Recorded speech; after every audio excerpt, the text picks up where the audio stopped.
I'm Seb. I'm Robbie. And this is Cast Me to Hell. Yeah. So this is our first episode of this, and we are not very good at editing or anything at all, and we don't know how this is going to turn out. But we thought before our friend Dan moves down and helps us kind of do it in the studio, we're just gonna have a whack at it. Yeah, we're just gonna try and blitz through it and see what comes out the other side. It will be a lot more well made in the future with Dan. Yeah, we are literally just doing this by the skin of our teeth. But we are a horror podcast. We are all about our favourite horror films, everyone's favourite classics. We may review films, we may do retrospectives. We've definitely got a few of those planned. Yeah, and how long have we been friends for now? I think we met when we were about 15, 16? Yeah. Yeah. Yeah, about year 9 for UK. Yeah, about year 9. Year 9 for UK. America, I don't know, because they obviously have high school, don't they? So I don't know. I don't know how the grade is. I don't know if that's freshman or I don't know. Maybe someone can tell us. Yeah, maybe someone can tell us. But yeah, so I think even when we met, when we were about 15, we were already kind of full into horror, weren't we? Yeah. We were like, if horror was our go-to, it was what kind of me and you would talk about more than anything. Yeah. Is straight to the horror film. Straight to the horror. We'd be watching horrors. We'd be doing that kind of stuff. And we kind of wanted to put a podcast together because why not? We're two guys in our mid-20s. We might as well have a podcast. Right? Everybody has a podcast these days, so we're going to set one up. But we thought it's something that we've kind of toyed with the idea of doing for a while. And there's a lot of other good horror podcasts out there. You know, you've got stuff like Nightmare on Film Street, Nightlife, a horror podcast, It's a horror podcast. You know, these are some of the ones I listen to. Yeah. And I was kind of like, well, I like listening to them, but why don't I talk about them with somebody else who loves horror just as much as me? Yeah. So today we thought we'd kick off the first episode with 5 moments or 5 horror memories that we both kind of... Things that really made us love horror. Yeah. Not just horror films, but just the whole idea of horror in general. I know a few of my ideas today are definitely more things that have happened to other people that make me love the reaction that they have to horror films. Mine a lot when I was young. Yeah, I've got a few of those. Look at my list, man. He's been protective of his list. He doesn't want to ruin the surprise on my face when he reads them out. And if you want to kind of get a grasp of how me and Seb work as kind of people, Seb's list is printed out and it is nice and tidy and orderly. Mine is written on a little bit of notepad. yeah. I've done some planning here. I've put things together, and Robbie is just fly by. Yeah, just do it, man. Why don't you kick us off with your number 5 then? Alright, get the ball rolling. My number 5. So my number 5 is, again, as I mentioned, about my reaction that other people have to horror films. Now, we have a friend. I didn't expect him to come up this soon, but he is my number 5. We have a friend, his name, we refer to him as Blaze. It's not his... Well, that is his real name. We've already mentioned Blaze. You said we wouldn't. I said I wouldn't, but he was on my top 5 list. Purely because of... When we were younger, I was mad about horror films. I had horror boxes, I had Halloween, I had Nightmare on Elm Street. Every horror I could find, I was building up, and all I wanted to do was show other people these horror films just to make them see how amazing they were. And our friend Blaze was an absolute... He couldn't take them at all. He was absolutely terrified. So... one night, I tried to show him a horror film, and I decided that horror film would be the Texas Chainsaw Massacre. Okay, I don't think I've heard this story. Now, there's one moment in the Texas Chainsaw Massacre when Leatherface rips open the door and he chases the girl into the room, and it's filled with feathers and all over the floor, and it makes you feel kind of sick. And even though I love horror films, it definitely made you feel that kind of sick. Now, I was watching the film, and I was like, Blaze, you should definitely watch this. And I played it from where I had stopped, and I had just stopped on that scene. And I played that scene to him, and I've never heard a male scream in the way that I saw him scream that day. He literally screamed and ran out of the room. Oh, wow. And following this, now this is all about the reaction that people have for it. He literally told me following that moment that he had nightmares for 2 weeks just based on that one scene of Texas Chainsaw Massacre. And I was like, wow. Shit, that is the power that horror films can have on some people. Yeah. Now, to me, as later on my list, it showed that I've loved them since I was very small. Yeah. So I've never really had that reaction with them. I never was really scared of them. But it always amazed me to see the reaction I could get out of other people with horror films. Yeah, and he's not very good with horror films at all, is he? Yeah. It's only recently that he's actually just started watching them. I think mainly because we were playing the Friday the 13th game. And he didn't get it. I think slowly he started to realise that some of them aren't so bad. Some of them would still scar him for life. But and it was just that, and I just love watching films with people who I know are going to have that reaction. Yeah. And I think, to be honest, I mean, the greatest date movie is of all time. Now, that sounds wrong because Blaze was not my date. You might have been. You'd like to play that up as that. That was a bad time to mention it. My next one's more about a date. But they are the best date films. I remember so just for people who don't know, people who might be listening and don't know me, I obviously play in a band. We went and we recorded an EP at the earlier part of the year, and we stayed in like this man's like Airbnb, and it was basically like a student dorm. It was really weird, and me and MPB just decided to put on Insidious: The Last Key. For some reason, I don't know why. And he is a jumper. We were in a single bed, and I was like trying to lie down and get as much off the bed as I can, but I couldn't get on. And every time something would happen, he would just jump. And I don't know if he was scared or if that was just like his body's reaction, And he was kind of like trying to defend himself in case anything should happen. And it was like fight or flight, but he would just be jumping. Yeah, and that is just what makes it so amazing. I went with my friend Sean to It Chapter 1, and literally he sat there. He said he wasn't good with horror films. I didn't think I'd get the reaction I did, where he literally put his hood up, he wrapped it on, and he literally sat there like barely even looking at the screen, just like shaking and shivering. I was just like, wow, holy shit, this is what horror films do to some people. Yeah. And it amazes me, and it's such an amazing psychological effect. Yeah. And I don't know any other genre of film that does it. Yeah. And in that way. Sometimes I wish I could still have that when I watch films. Like horror films, it's very rarely that I actually do get scared, but it's still amazing, and I still wish I could kind of have that. Yeah, I think everyone wants to return to that kind of first time that they felt the real scare of a horror fear. Felt that fear, or that first time you find out, that first time you see a film and you're like, that's the twist. What? You wish you could get that. And with horror films, you always want that adrenaline rush again.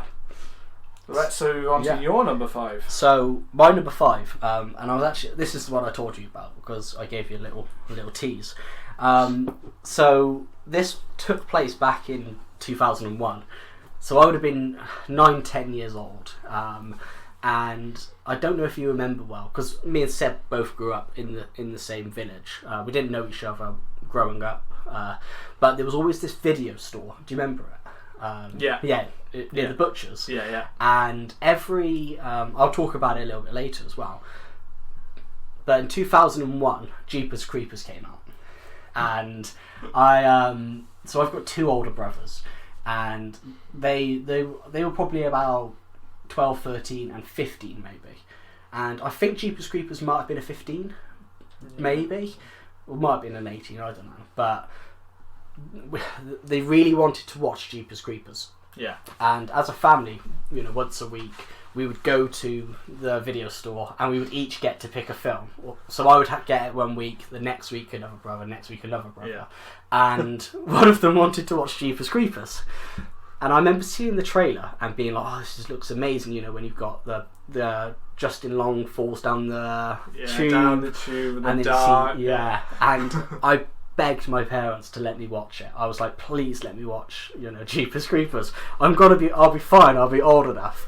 And then I was shit scared. And I said this to my mum the other day. Do you remember us watching it? And she was like, yeah, that film was horrible. I don't know why I let you watch it. And she said she was screaming during it. And I remember when it finished, I was crying. I was like crying, and I was like, Mum, the creeper's gonna get me, and I was literally crying. But it was incredible, man. And it is incredible. Yeah, Jeepers Creepers is definitely one of those that had a big effect Yeah. on me. I remember the weird thing is that I really don't remember. Like, I remember that one definitely got a reaction out of me, and I mean the ending is like you're just sitting there like, what the hell? I only remember the opening and the ending. I don't remember how they get there or anything like that. I mean, most of it is just a chase movie, isn't it? It's a car chase for a lot of it. It's a glorified chase movie. Yeah, it for the really most is. part. But it's really like, I think the body stitched together inside the tube, and that like it has images that really impact on your mind. That the first one did. The sequel was very different. The third one, don't even bother with that one. But it was I just remember watching it, and it had the impact. But I used to play it a different way. Me and some of my friends always used to play Jeepers Creepers as a game, like an imagination game. How? Like it literally was like you're getting chased in a truck. It probably was someone pretending to be a truck or something. But it literally was like you getting chased around by the creeper and things like that.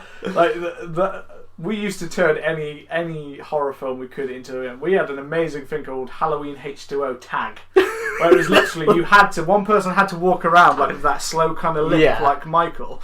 And everyone else, literally around the whole cul-de-sac, used to have to hide. Yeah. And used to have to hide in bushes, hide wherever they could. And if Michael got you, you had like 3 blood bags as like lives. Yeah. So if he got you, you're like down a blood bag, and then until literally everyone is out of the game. And we had like loads of people playing that game. It was like it was the pinnacle of our imagination, where like, a bunch of us were such imaginative kids. We were just like loving this kind of horror themed tag game, just scaring the shit out of people. And it literally was exhilarating, where you'd hide in a bush, and you're like someone like walking by, and you're like trying to stay silent. And you're like, oh shit, I'm gonna die. It's like a 6-year-old boy just walking past, stalking you down. But anyway, Jeepers Creepers were the one that like formed that. I don't know why, but it was just something about it that was just the creature himself was just so like wow. Yeah, and it was, I think, it was one of the first horror films of the early 2000s that had that kind of big impact on things.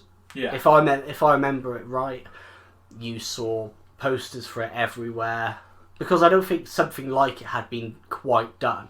And I think the twist that it is a creature was so well hidden. Yeah. It wasn't until a bit in the film where he sees. You literally thought it was sold kind of like as a chase in a way as well, as like a chase movie with like. All I can think of in my head is Steven Spielberg did one called Jewel, and it was that kind of style, like a truck chasing 2 people for no apparent reason. But that song, Jeepers Creepers playing.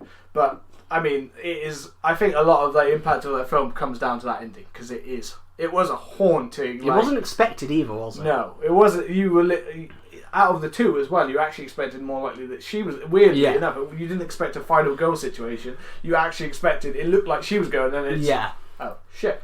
He's like.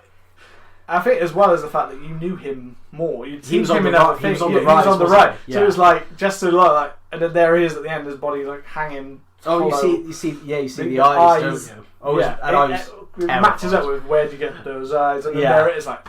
And I was terrified. That was terrible. Like, that creeped the hell out of me. Yeah. I was like, I don't normally get very creeped out, but that was horrible, man. But I still love the film. Oh, I love the film. Yeah. It's great. It's very creepy. So back to you, Seb. Number 4. Number 4. Okay, this is another one for reaction before I get into my youthful days. This is with my fiancée Charlotte. We were in university and we had a little date night, and we watched Insidious for the first time. I'd never seen it before, and this was a few years after it was released. And I actually hadn't watched Insidious originally because I had a weird little grudge against Insidious because I'm such a big Scream fan, and Insidious was part of the reason that Scream 4 underperformed at the box office. I didn't know that. Because it kind of hit it at the same time. Yeah. And I'm not the biggest supernatural horror fan, so I don't always get as drawn. Like I would choose a slasher over it any day. I prefer the more real to supernatural, and I didn't think it would be very good. I loved the film, and Charlotte had plenty of great reactions of fear throughout the time.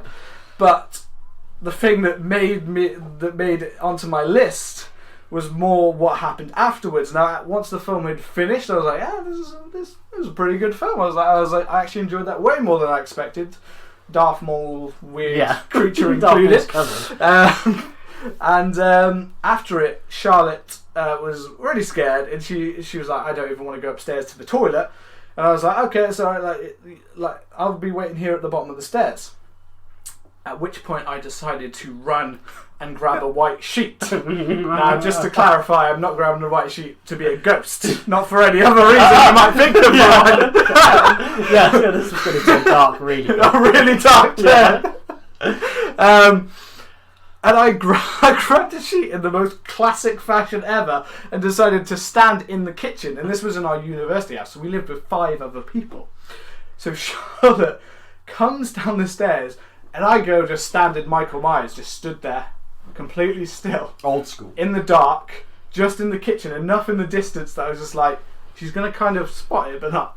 But I never in my wildest dream imagined the reaction I got when she walked down the stairs, and the scream was like, it was like Scream Queen level. It was really? Like Laurie Strode, Jamie Lee Curtis. It was like that high pitch, like terrified for her life.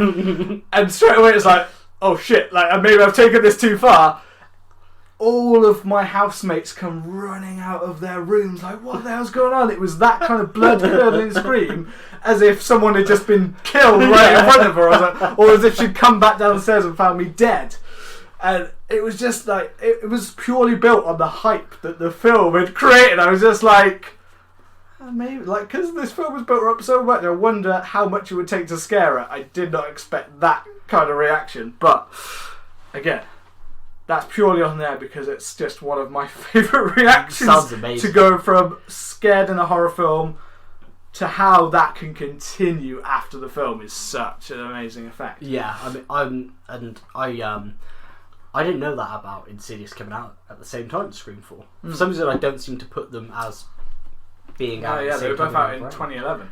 Yeah, and it was And the only reason is because I was really into like box office numbers, because I used to be part of a group that like tracked box office numbers. It was like a game where basically you predicted who was going to come out on top, on bottom for box office numbers. Yeah, and you would actually get prizes and stuff like that. And I was part of it, and so that's why I was like so into like the numbers and stuff like that. And then I realised that Scream 4 actually didn't do that well, and that was more because at the time there was discussion that there would be a new trilogy, not just a single film. And I was like, if this one underperforms, there's not going to be. And as you'll find out later, Scream is a big reason for why I love horror films. Yeah, I know, man. Bobby, let's go to your number 4. So my number 4, it's not horror films in particular. Although they did later become, I wouldn't call them horror films, they did become action films, is the Resident Evil remake in 2002.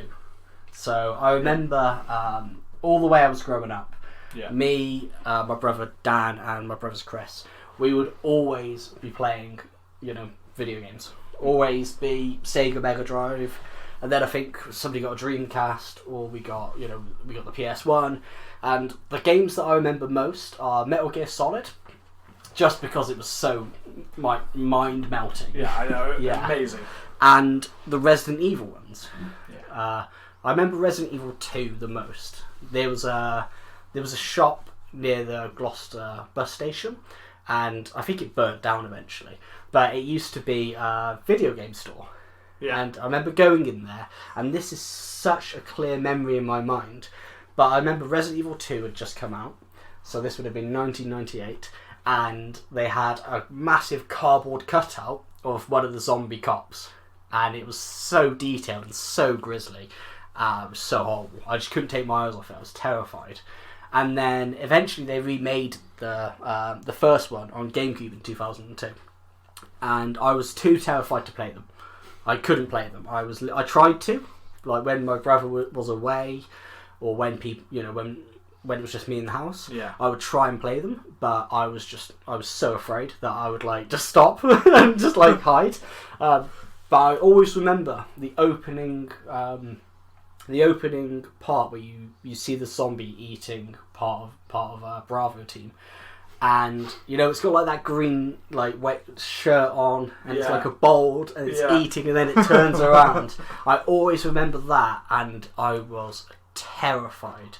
And I've always had like a really overactive imagination, and when I would go to bed after watching my brother play it, I wouldn't be able to sleep, so I'd be so terrified, and I would pull the covers down, to look out, and I would see myself in the Spencer Mansion, and I would see that zombie still like turning around and looking at me, and I would stay up all night because I just couldn't sleep, and it was so horrible. And I couldn't play them on. I couldn't play Resident Evil, the remake. I couldn't play it until I got it on PS3 when I was about 20, and I was like, "Oh, this is scary." But, it's not that bad, and I could kill them. But I always remember that. I remember my brother Chris getting the Resident Evil 4 GameCube and getting that in 2004, and I remember fighting the villagers and Dr. Salvador with a chainsaw and him cutting your head off and that kind of stuff, but nothing ever came close to just the terror of that one. It was so grim, man. The early Resident Evil, because it was such like a slow paced kind of game, but it really did those the first two especially, it built up where you're just walking around so like slowly. I remember partially that I didn't really have the patience when I first tried to play those ones, because it was too like the click clack click clack click, but it was still built up the suspense. The suspense in those games are just amazing. But in those first two, especially, like because it was such a new fit, like it was such a new kind of era, that real horror in the games, and you were like walking around this little corner, and I think you really did. If you were just playing by yourself, you just really get drawn into it. It really is a whole horror. It just builds you into that world. It's just pure atmosphere. Yeah. And there was things that the 2002 remake did. So before you could just kill the zombies, great. This time, if you didn't burn them, they came back as Crimson Heads, and they would run at you and scream, and it was like there was nowadays a lot is in the promotional material, and the previews, and what you're getting. Back then, I don't remember hearing or seeing any of it. And it was terrifying, man. And to this day, I was just like, ugh. And when I was doing this list, this was one of the ones that was so easy for me, because it's just so in my mind. See it in your brain. I could see it. I can see me being like 10 and like lying in my bed and like shaking. Yeah, and probably crying. When I was putting together these lists, to be fair, I didn't even think of horror films, and one of my favourite horror-based memories is with a video game, and that is all of us playing Until Dawn. Is this your number 3? This isn't my number 3. I forgot. I didn't even think about video games when I was coming to this. I literally didn't think about it for my little list here. I was going to say that'd be such a nice segment. Until Dawn. It would have been a lovely segment. It would have been really professional. We're not that nicely professional. No. But that moment when me, Rob, and many of our other friends stayed up all night, start to finish, played Until Dawn. In fact, we did that twice. Yeah, we did. We did it twice because it was so good, and it was. We were all so invested. Everyone was taking turns going around, but we've never all been so into that with a horror film. No. It didn't bring you in as much as a horror game could bring everyone into it. Yeah. We were all drawn in. Even people who didn't like horror films, they were still getting scared by parts of it, and yet they were still like, I want to take this on. And not only that, like that game, not to the level of Resident Evil, but it did build in that like intense like you've got to get this. If you don't get this done, you're dead. Like it brought you into that intense like motion, like you were saying, like with in Resident Evil, like the fact that you had to, but otherwise, and you had to be quick about it as well. You had to do that, like you know what I mean. It was like, oh my god, we've got to, So that would have been a lovely segue into free, but that is not my free. So to segue into my free, my number 3 is watching Halloween for the first time. Okay. It was a classic. I was by myself in my house. No one else was there. I think I watched it a bit later than I possibly should, but I was still fairly young. Now I can't remember the exact year because this was just literally watching it on TV one night and sitting down and being like, "Oh, I've heard that's good." Didn't expect it to be as good as I sat down. I was by myself, and it's not the whole film that I remember, but what got seared into my brain is that opening. That opening of the film where you just have no idea, where you're following the young Michael, which you don't know. You don't know it's a child. No, you don't. And you're following it through, and just that point of view where you're going through the house and you see him grab the knife and like watching everything and really stalking his sister through the house. Just that scene, it's just, to me, it is the perfection of opening scenes of a horror film. It's definitely one of them. It's up there so much. It's just like the second that you have the reveal, like I was drawn in straight away. Like I hadn't planned to go and watch that. I just happened to come across it just at the opening. I was just like, oh wow! Like the second it had me, and the second his mask was revealed and it was a child, I was like, I was like, where's this film going? Because I am so drawn in. And I know for a lot of people, I mean, we were still, like me and you, watching films in the late 90s to the early 2000s. So technically, we were not brought up on that, like, slow pace. Like, no. The 90s and early 2000s horror was over-the-top gore, but also, like, it was a bit schlocky. It was mainly teen horror. It was a very teen horror era. Definitely. Or like Blair Witch, had basically, or you had any manner of supernatural rip-offs from Blair Witch. And I think you had, like you said, you had all those teen films, like I Know What You Did Last Summer, and its sequels, Scream, Valentine. What was it? It was not My Bloody Valentine, is it? It's just Valentine. It was David Boreanaz, Angel out of Angel. And I always remember when she eats the chocolates and it's got the worms and the maggots. And it was almost like by the number slashers. Literally was. And then as soon as Blair Witch came out and stormed the world, it was, we're doing found footage films now. You know, that's what we're doing. We're starting to do that. And then that's when, in 2000 especially, that's when it started to really up with a number of, what I would say, mainly terrible. I don't remember many found footage ones that I've ever enjoyed. But, back to Halloween, it was a slow paced, it built the suspense, and it was all about the suspense. It's not like, I think you look back in that film and you think there's a ton of death, and there's not. No. But it is just it's build up, and it's that suspense, and just like mentioned with your video games a second ago, that suspense was a major part of why I love horror films. That build up, that slow build, and a lot of them do not do it very well. I gotta be honest, few get it the perfect balance. You've got a good horror film when they've managed to do it, and it's not just jump scares and the modern style of jump scares mainly created just by noises, and then it's actually like, then you look after it back and you're like, I was only scared because of a noise. It wasn't the full impact of a suspenseful. It was scare. a pan dropping. It was just like basic. It was like your Paranormal Activity where you've just got banging things and the camera's shaking a bit, or something's just moving. It's cheap. It's not that level of craft. And for me, Halloween is just one of those ones where, if there was a horror film that should be considered for things like Oscars or Academy Awards, the filmmaking in that film, to me, is that kind of level. It is that kind of classic. It is there, like, it's incredible. Isn't it? It is just the film, the fact that he did the music, and the music is so impactful.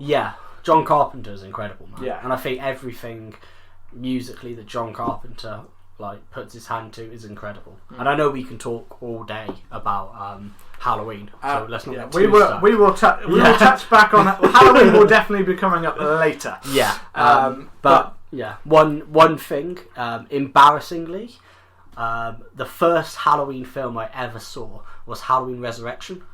Because Chris had it on DVD, and I was like, "Oh, I've heard about this. I've heard about Michael Myers. I've heard it's like, it's like a classic." Yeah. And I was like, "Halloween Resurrection," and then I was treated to the likes of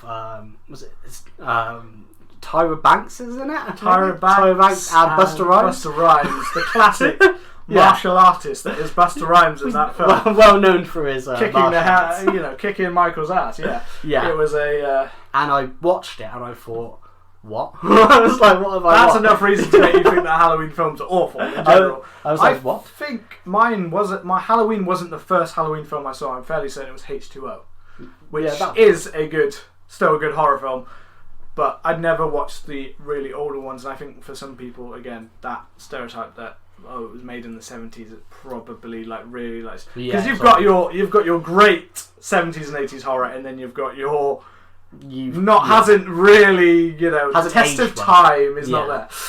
Well, I mean, my number 3, and I still really enjoy this film, and I find the film itself is great. We will cover it later. I know we've already discussed it, but my number 3 memory is watching Saw for the first time with my brother Dan. And this was in 2004 again, so maybe 12, 13 years old. And the thing that I really loved was when you were like 12, 13, when we were growing up, it wasn't like, oh, there's a new film coming out, I'm going to get it on like Pirate Bay, or I'm gonna stream it on YouTube or something like that. The only way that you could watch these films, I mean, you probably could stream them, but I didn't have internet. I still had dial-up when I was thinking of the memory, because what happened was, probably could have got on Torrent Bay or Pirate Bay, but I had dial-up still, and so I borrowed this film on DVD from my friend Kingsley. He was telling me about it, and it was one of those films that had come out. Yet again, it had shocked it. I already knew what happened because I think everybody knew what happened. It was called Saw. The front cover of it, I think, was black with a blue leg, a blue ankle that had been sawed off. You knew what was going to happen. The whole thing was this guy has to saw his leg off, and I remember it felt like I had something like dirty when I got it. You know what I mean? Kingsley brought it in. He'd snuck it out of his stepdad's collection. Like your porn. It was like porn, like he'd snuck it away from his stepdad's collection, and he was like, could get it back as soon as possible because I don't want him to know that I've taken it, and then I have to keep it in my bag.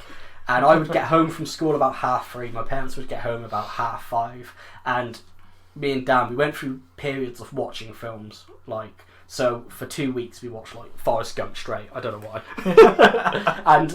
and I came home and I was like, I've got Saw. So we watched it. We turned, we closed the curtains and we watched it, and we were both like stuck to it. And the thing that I think separates, I mean, like I said, we're going to talk about Saw later, but the thing that really separates Saw from the rest of the franchise, I think, is apart from the dude sawing his leg off, there's not much gore in there. It reminds me of Texas Chainsaw Massacre, and it reminds me of Halloween. In you don't see much blood. All you see is people in shit scary situations and fast editing. You see like the dude who has to crawl through the barbed wire.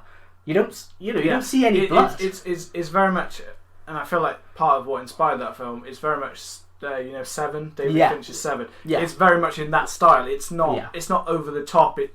It's not that kind of gore porn. Torture porn. Torture porn. Yeah. It's a lot of it is.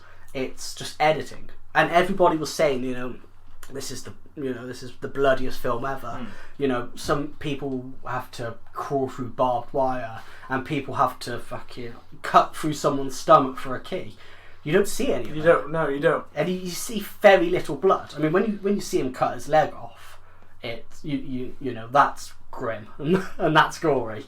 But it was one of those moments where I watched it, and it was like it was like a culture thing, you know. Yeah. Everybody was talking about Saw, and I remember this is how I know I had dial-up, because I watched the film, I took it out, I put it in my bag because I didn't want my parents to see me with this like 18 DVD. Yeah. This, you know, I felt dirty, and then I remember I went and I took the dial-up out, because obviously you had to take it out to make a phone call, and I phoned my friend as soon as I watched it, and I said, I've just finished watching Saw, and we spoke about it for about 15-20 minutes. We were like, oh my god, and he was like, did you realise, you know, did you think that he was going to be there at the end, you know, because Jigsaw's in there. Yeah. He was like, did you notice that? I was like, no way.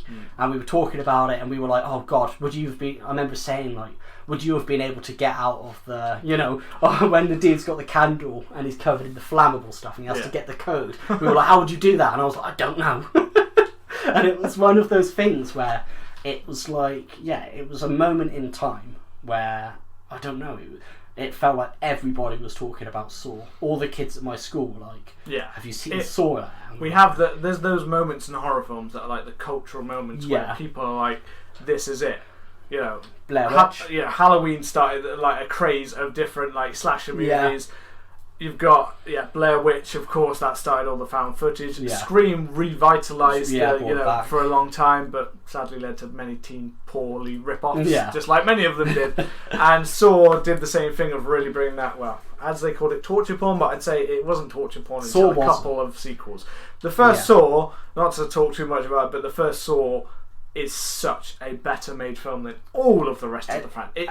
Literally, it didn't seem, and the reason I was thinking of David Fincher's Seven is because it's like as if they intended for it to be that kind of high. That's the way I get it. High, not I would say like highbrow, but it's that thriller, isn't it? Yeah, you know? It's more of a. I'd almost call it more of a thriller than a full on horror in a way. Definitely. But the sequels are horror purely because of that level of gore that comes out. And you got you had some decent performances as well, didn't you? You didn't. Danny Glover. Couldn't Rip. Obviously, Rip in Saw, not in real life. Touch wood. But you know, and I can never remember the name of Dr. Lawrence, but he was good. Carrie L. I can't say his name properly.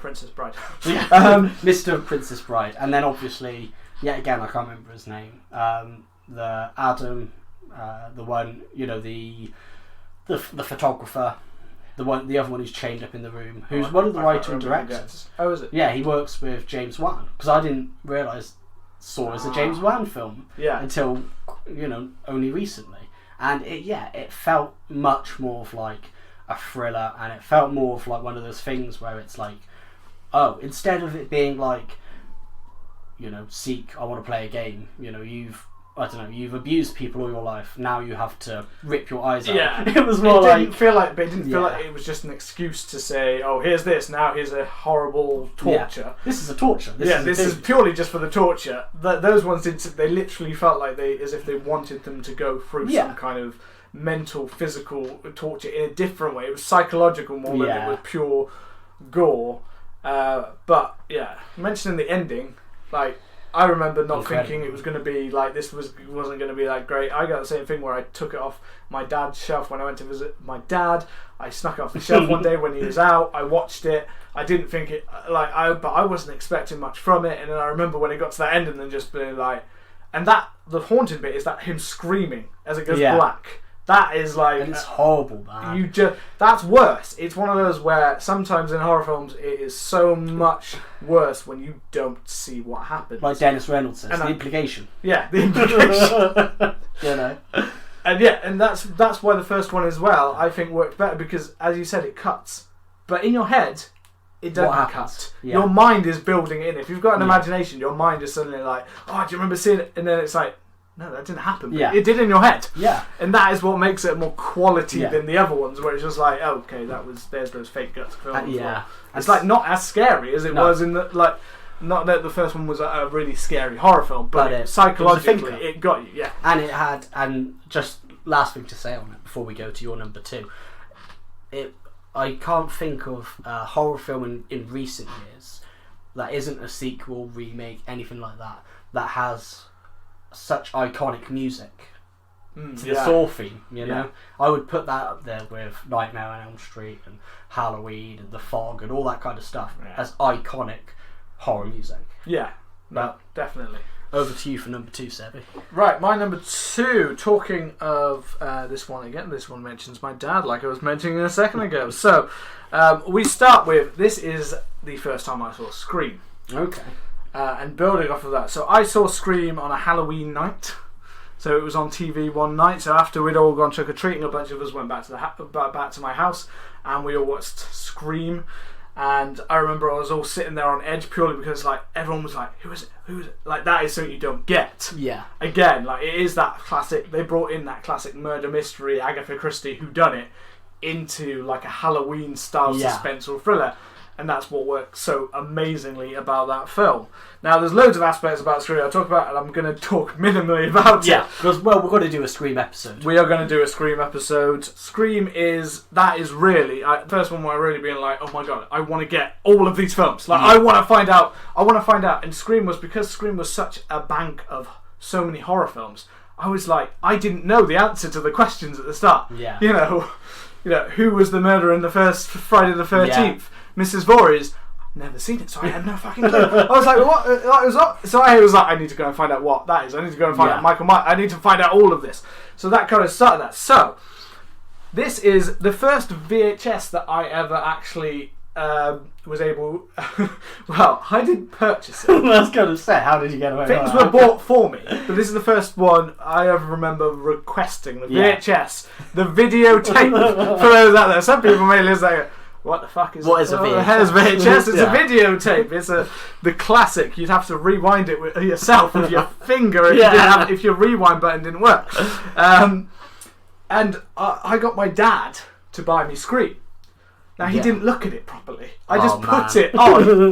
I put it on the desk as he was paying, and he was like, because it was on. It was one of those HMV like on sale ones. They like, and this was.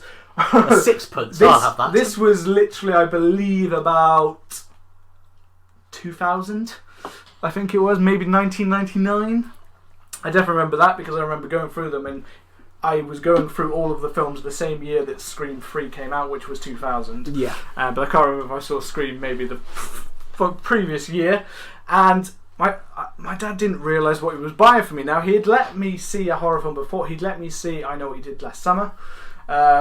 When he'd been watching it with my brother, but he never would have given me the VHS to actually be like, you could take this home and watch this all the time, you know. For your own entertainment. And although Scream didn't scare me so much as it like intrigued me with all those things, there are plenty of good jump scares in there. It did have an effect on me, probably from rewatching it a million times, because I will admit that.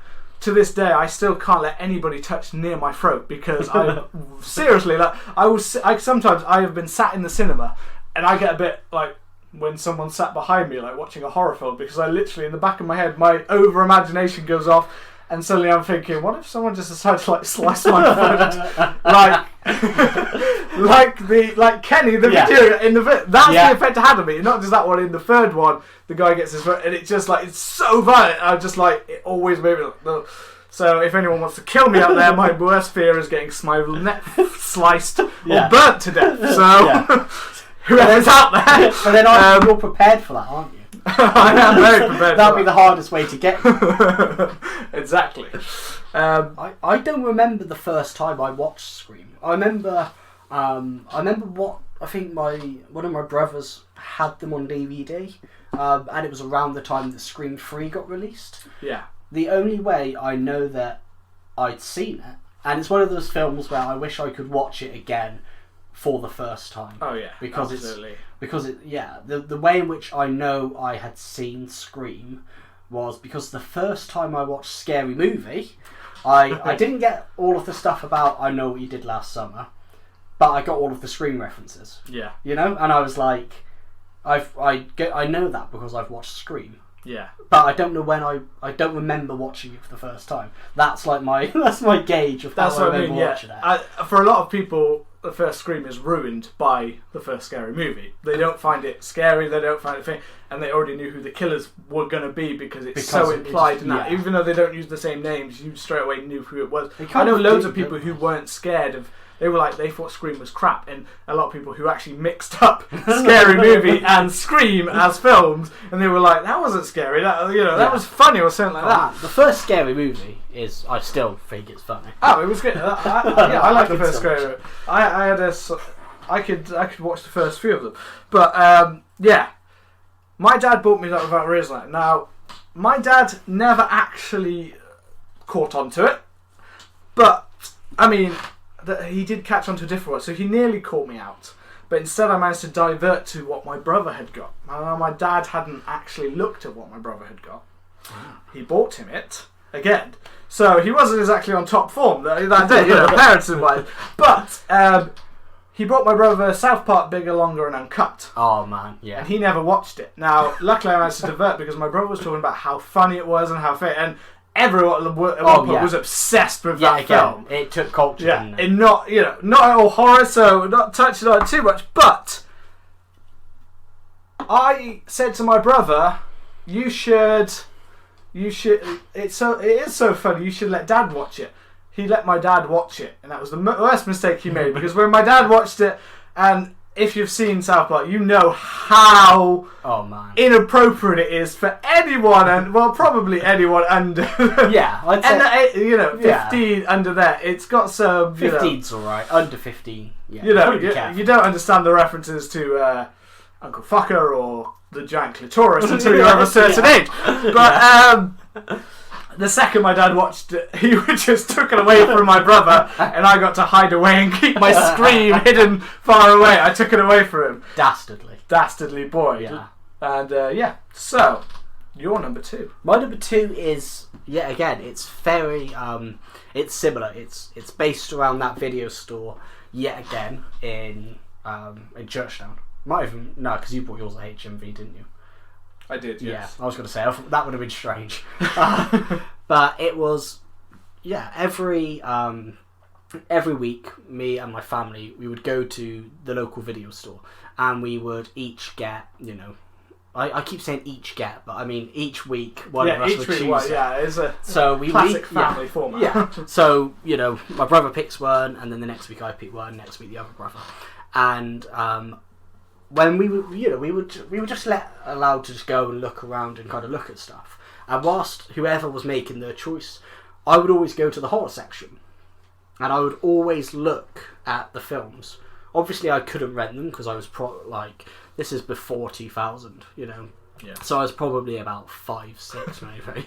And I couldn't, rent these at all. I couldn't even, no. I remember going in that shop and always looking like Child's Play and all those, and just be like, oh wow, look at those. I would look at the cover because the covers for them were so cool and they were so vibrant.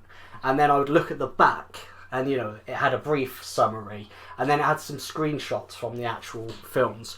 So I would be, I'd be looking at them, and I'd be reading all about all of these films, and I would be making up the stories in my head based around what I was seeing. And there's always one which stuck out, and I've never watched it, and I've heard it's like a really schlocky film from the 80s. It's quite like exploitation and a bit shit. But it was the Toolbox Murders. Okay, yeah. And I always remember I would always read the Toolbox Murders, and I'd make it up in my head. And I think the main villain in it had like a deformed head or something. In my mind, he had a deformed head, and he looked like all melted, almost a bit like a Cenobite. And he had like a drill. And it was the Toolbox Murders. He had a toolbox that he used to murder people. It wasn't exactly. I feel like I've heard of it. Although I think I remembered thinking it was kind of like a Texas Chainsaw Massacre thing, but I don't think it was. I know it's based in an apartment block. And it's about somebody in the apartment block killing the other residents. Yeah, that's all I know. I've heard of it before. I thought I heard of it in reference to it based on a true story. Oh, I hope not. It may be really We could be way off here. We need to find this film and watch it. Yeah, definitely. An update on this. Films we always wanted to see but never did. And warning, if you move into a new place and there's a man with a toolbox and a deformed head, probably stay away from him. Yeah. But I always remember based on your imagination of this film, more than the actual film. Yeah, that's an official government warning. And I remember this because I don't know why, I always used to rent the same film. And I couldn't remember the name of it for years. And I would always rent Homeward Bound.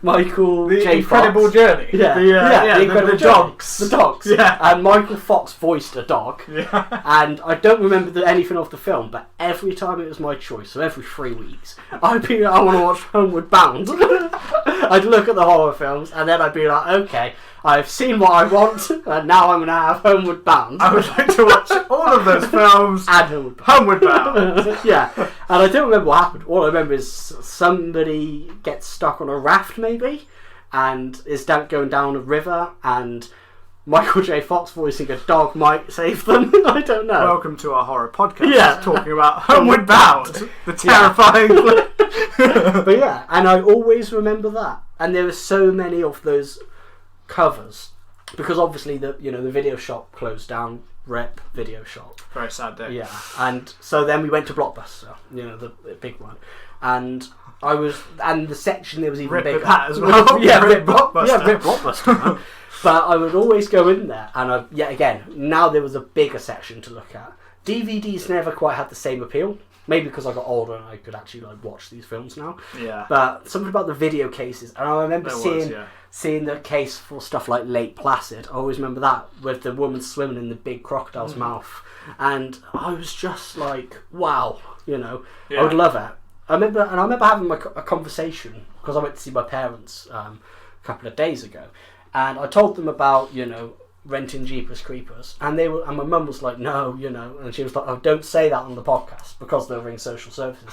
And I was like, Mum, I'm not a child anymore. I can't be taken away from you. I don't live with you, so what are they going to do? Social services time travel department will now be taking you away. Yeah, they might come back and take me away. But I was telling her that, and I was like, and I said, I can't remember if it was a 15 or an 18, and my mum was like, there is no way we would have rented an 18 for you, and we wouldn't have let you, being 9, 10, watch an 18. And I was like, yeah, but then around the same age, I remember watching Predator and Terminator with my dad. Yeah, exactly. And my dad was like, nah, they're not 18s. I was like, yeah, they're 18s, Dad.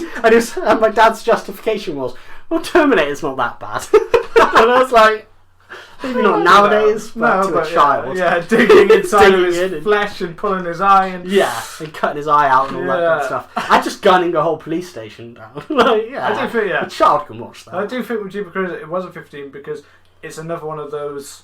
It's your more mind. in your head.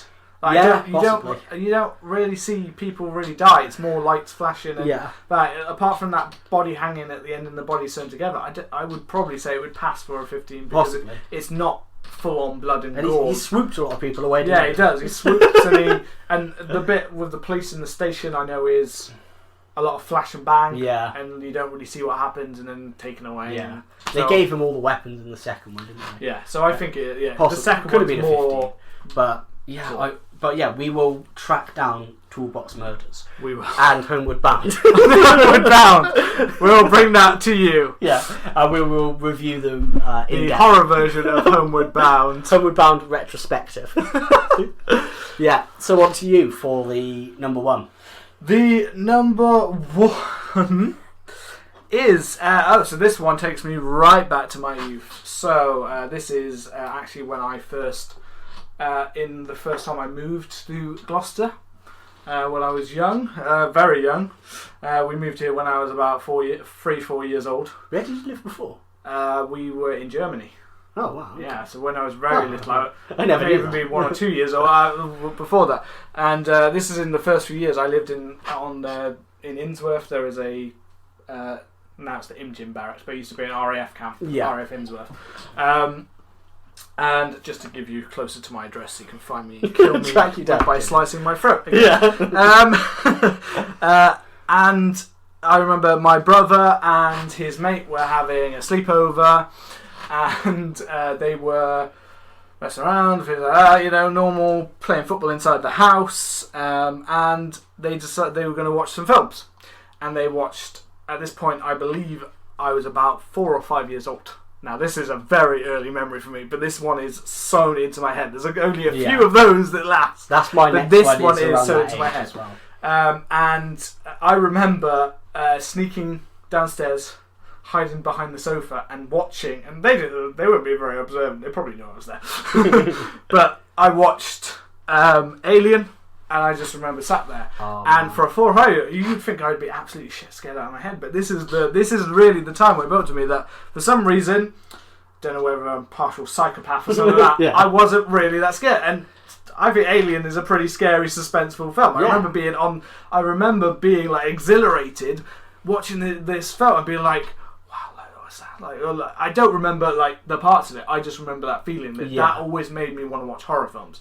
I always used to get out, again, these are videos, and I remember we had a bunch of them, and I used to get them out and I would watch them, and when there was, I'd try to get out the horror ones, and we had probably some of the more cruder ones, like Silence of the Lambs would have probably been back then, like, and yeah, I remember Silence of the Lambs as well. I remember seeing Anthony Hopkins in that role, and although it's more of a thriller than to horror, a kid, it's got some horrific scenes in it, and it's psychologically for a kid to watch. Silence of the Lambs, you know, dancing and Homeward Bound, Homeward Bound, of course, you know, and I just remember that, as well as probably the fact that the reason that film's that night is partially burned into mind is not only because it's the first time I was like horror. The night also ended with a lot of bloodshed because my brother and his messmate were playing football inside the house. As I said before, there used to be a beam, and my best friend's mate jumped up to hit the ball and slammed his head, and blood just went splat and poured out of his head, and he was just literally down his face. So there I am, like, we just watched jump through, sort of coming out of someone's chest, and it's like, and his head split open, and it was like, okay. Well, to be fair, you're playing football inside a house. Yeah, it's a dumb idea. It's a health and safety. I was just watching them play it, and then it was like, oh, there's blood. Yeah, you wouldn't lots of blood. You wouldn't get the Premier League playing inside a house. Yeah, you know, all of it was probably wrapped up in my head, but as far as I remember, it was literally like blood just literally pouring down his head. So it was like, wow. So it has been seared in my brain, and ever since that moment, I remember seeking out horror films and playing horror games, or just imagining horror scenarios. So yeah, that's where I began. No, beautiful, man. The evil began. Yeah. So, and now this is a very kind of similar one. I was about 5 or 6 years old, and I know because it was 1997 or 1998. I know that because me and my brothers used to watch wrestling. And I mean, I relapsed onto wrestling a couple of years ago and watched it quite seriously for like a year or two. Yeah. But luckily, I'm now cured of my wrestling demons. You've been to your rehab and you're sorted. I'm sorted now, man. And there was a wrestler called Kane, and he just debuted, and he was tearing shit up on WWE Raw. I think it was Monday nights in America, but for some reason on the channel we got, it was on Friday nights. Oh yeah, back then it was all delayed by quite a lot. Yeah. And my parents, we just got cable TV. Like even back then, we would still call it cable TV. Yeah, it wasn't like, I got Sky or anything. Like we had this weird box. You had the little with like 30 channels on it or something like that, which was amazing at the time. And every Friday night, my parents would be like, okay, we're going to go upstairs and read or do something. We know you guys are going to be watching wrestling, so we'll leave you to watch wrestling.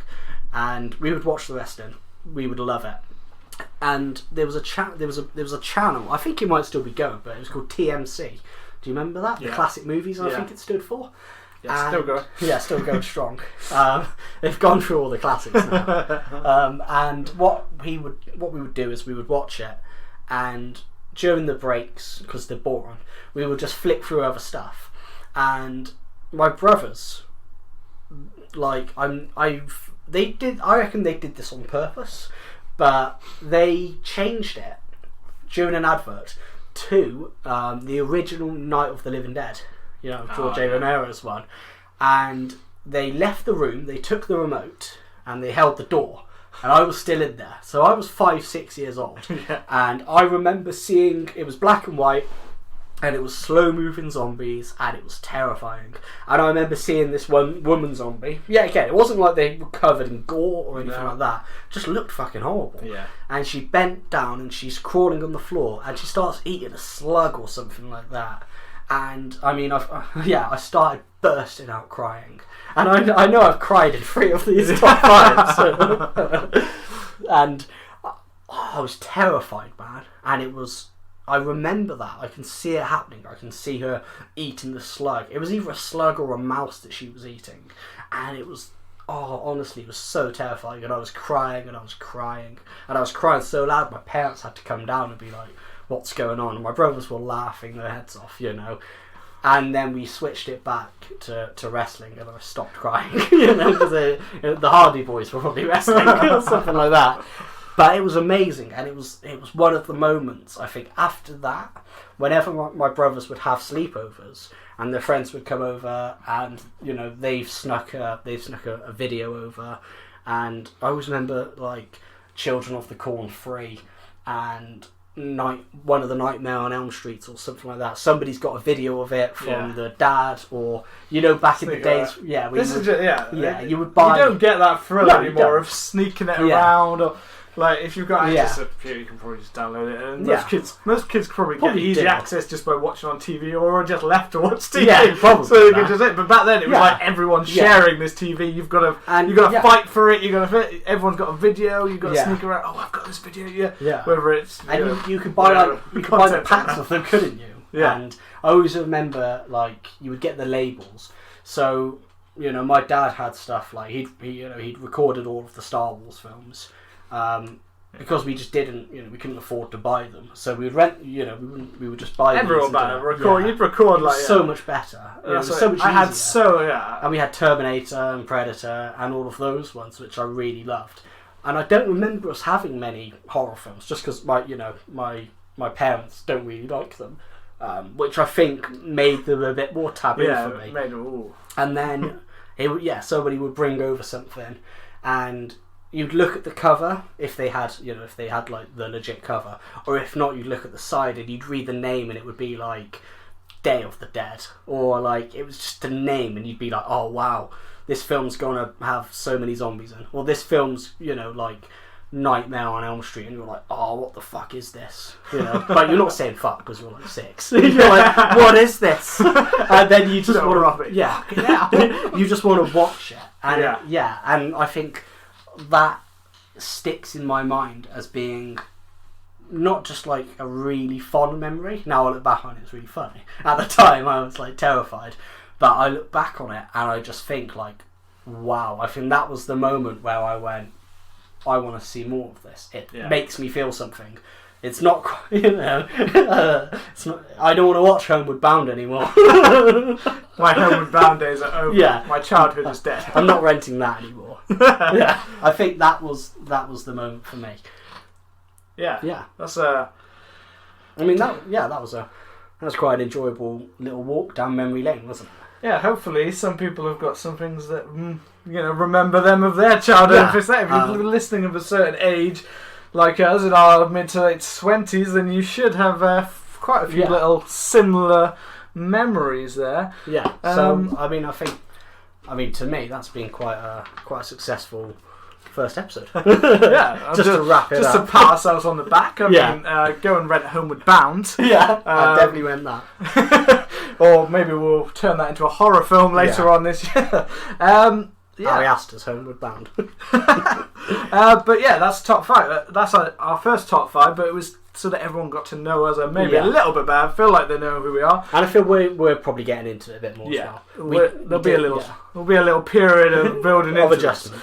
We did a trial run because we wanted to get used to it, and we chatted for like an hour and a bit about Halloween. And it was very it was a bit nonsensical at times because we were just jumping everywhere. All over the place. But we kind of thought, well, let's do something where we can learn a bit of structure, have some fun with it, and see where things go. And that's kind of how we're going to be like doing things in the future. So we are going to do some retrospectives. Yeah. We know that there's a lot of stuff starting to come out about the production for Scream 5, which we both love. So we're going to be looking at some of these rumours of Scream 5 and some of the, the recently... Is leaked the right word? I think the leaked casting calls and the casting, and I think just moving forward, it's the top 5s like we did today as well is going to be a major part. Like we like our little top 5 lists and our favourite and sharing our own thoughts. And I also think that going forward we will be doing. You fucked up. I fucked up there.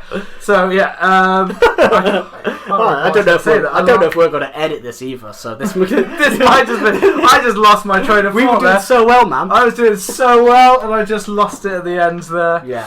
But yeah. Yeah. Well, I mean, I hope you've enjoyed it. And obviously, we're going to try and release episodes fortnightly.